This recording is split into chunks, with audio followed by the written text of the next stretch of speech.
Bugün Azərbaycanda anım günüdür. Bütün Azərbaycan xalqı şəhidlərimizin əziz xatirəsini yad edir. Bu günə görə biz onlara borcluyuq. Bu həqiqətdir.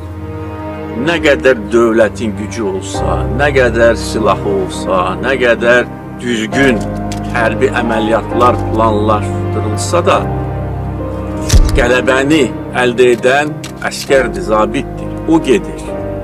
O sinəsini qabağa verir. O ölümə gedir. Və bayrağı da qaldıran odur.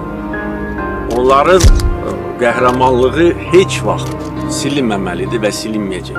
Biz buradayıq, siz buradasınız və nə qədər acı olsa da onların yaxınları üçün, doğmaları üçün bir təsəlli var. O da odur ki, onlar canlarını fəda edərək tarixi zəfər çalır.